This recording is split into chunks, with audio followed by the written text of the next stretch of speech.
Citizens, it's that time. You are officially in the Alert Zone. Welcome to the Alert Zone TV. I'm the host, the Wizard, Uncle James. Want to be a member of the Alert Zone? It's simple. Hit the subscribe button.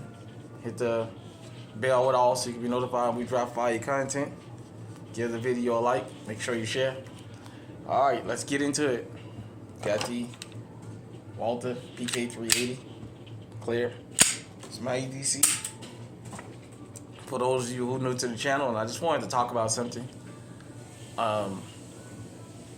Here since the beginning of the year, these blue states, and I wanted to talk about how the media helped get us up to the point where we got all this gun restriction. Guns are always demonized. They have been for a long time. People look for the worst things to find in them. They don't respect the fact that people hunt. People, go to the range as a stress reliever. Just different things like that, And so with these mass shootings, mass killings, they've learned to demonize the AR-15 and make it like just the worst invention known to man. And they've picked and chose when they've wanted to point that out. It's things like that. And I just wanted to talk about now 9 states that have the assault weapon ban. And besides that, I wanted to talk about all the different magazine bans that's going on and all this ultra thing now I'm hearing where the state of Maryland trying to get something through where basically you can't carry outside of your home, which defeats the purpose. They know all this crap is unconstitutional. The fact is that they even trying this. Now, I'm going to tell you how we got to this. Roe versus Wade is how we got to this. And let me tell you what I mean by that. A lot of people that support the Second Amendment voted for candidates that was pro-choice. But they looked at what the candidate was for and not what the candidate is against. Because you have to look at both. Because they're for this, they may be against that. And that's how the Democrats was able to pick up so many states.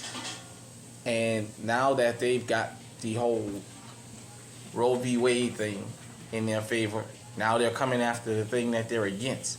And there's a lot of people out there that voted for a lot of different people because of that one issue. You seen what they were for, but you didn't see what they were against. And this thing holds 8 rounds. It's the mag. It's 380. I got the Hornady self-defense, the zombie killers in there with the lime green filler. It's 8 shot. It's sufficient here for where I live, and it does make me feel safe. But I do understand the threat of going to a lot of different areas where everybody's carrying extendos.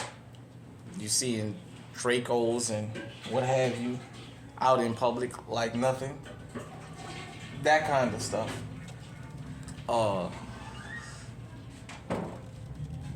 Then there's a need for something that carries a little bit more, So my understanding is anything that holds 10 rounds or more is considered now to be high capacity. I mean, think about that, 10 rounds or more. So you have New Mexico that want to go to the 9-round law, which basically makes it where, like Smith & Wesson, from what I heard, and some other companies, basically wouldn't be allowed to sell their firearms in that state because California and some of these other states have the 10-round limit. Well, most firearms that Smith & Wesson makes is 10 rounds or more. You do have your micro compacts that's 7, 8 rounds, but for the most part, what everybody's going to carry is 10 rounds or more. And shout out to Colin Noir because he pointed this out in his video that if they go down to 9 rounds, it won't make them happy. They'll just keep chipping away at it. They'll keep chipping away at it. I want you guys to think about something. A lot of these blue states just swore in their new members, and they're going to be there for 2 years minimum. So for the next 2 years, this is the fight you're going to be embroidered in. And this brings me to something else that people need to think about. The presidential election. Why the presidential election has a lot of importance to the Second Amendment community.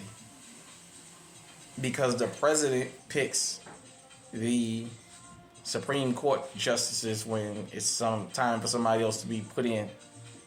They're always going to pick the people that's aligned their party line. So, for instance, a Democratic president is going to pick a liberal judge. A Republican president is going to pick a conservative judge.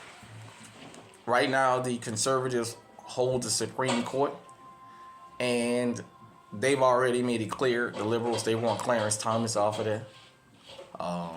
As you can see, when he spoke about a particular thing, they went into a frenzy. But think about this, people. If the Supreme Court turns blue, because Biden was already talking about extending it back to 13 or whatever to try and get that advantage, the Supreme Court can turn a lot of things upside down. Even though we have a constitutional right, still, they can still give states the rights like they do. And states, these blue states have made it clear what they're for and against. They're for one thing and against something else that's basically the same. They're for the loss of life if they can say how the life is going to be lost. If that makes any sense to y'all. So, like I said, got the Walther PK380 clear for YouTube. Fire in a safe direction. Getting involved in who you vote for matters, because it doesn't matter if we all went to 6 shots, that still wouldn't be enough.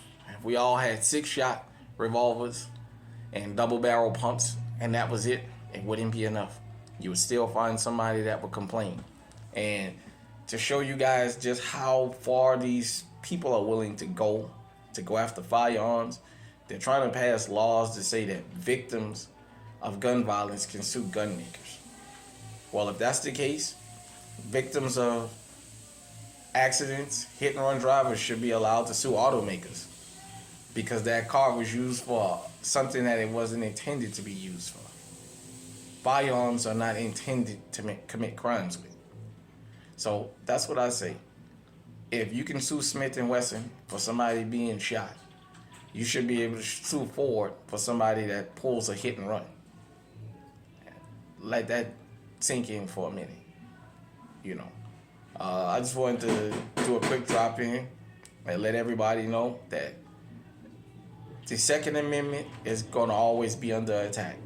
There is no time that they're ever going to leave that alone. They're going to continue coming after the Second Amendment no matter what. And even in the state of Maryland, they've made it clear we want to go after law-abiding citizens. They're not hiding it, because they have the majority to get through what they want to get through, and they've said, we know these laws are going to go after law-abiding citizens, but that's fine.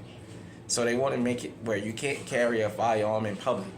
You can have one in your home or in somebody else's home if they give you permission, but you can't be within 100 feet of a public place, which means you can't go out of your door with a firearm. Man, let me make this clear. They already understand that they're putting the law-abiding citizens in the bind. They know this. So we don't even have to say it's us that's going to suffer. They already know it. They openly admit it done, because they have the votes to get through what they want to get through. So just think about that. When I started the old channel, I try to tell people, I know a lot of y'all come to the Second Amendment media because you don't want to hear certain things, but sometimes you got to hear what you got to hear. And politics and race plays a big, big part of firearms, whether you like it or not, whether you agree with me or not. I'm just telling you what it is. So you guys need to think about that. instead of just worrying about people or what they're for, sometimes you have to look at what they're against. Because that blue majority that they was able to pull off across most of these states where everybody thought they were going to turn red, now you're seeing they're able to get through what they are for, and now they're going after what they're against. And they're going to use these tragedies anytime there's a mass shooting. Shout out to Professor Black Truth, because he dropped some numbers yesterday on his Moment of Truth video saying that most mass shootings in the country, 45%, is murder-suicide. It's not some guy running out in public and just shooting up the place. Think about that. Since 2010, I believe it was, 45% of the mass shootings and killings has been murder-suicides. You know what I'm saying? Something that hardly gets talked about. And it's not in urban areas. They say it's in flyover country. Till next time, everybody out there, stay safe, stay on high alert. The alert zone is moving forward. Peace.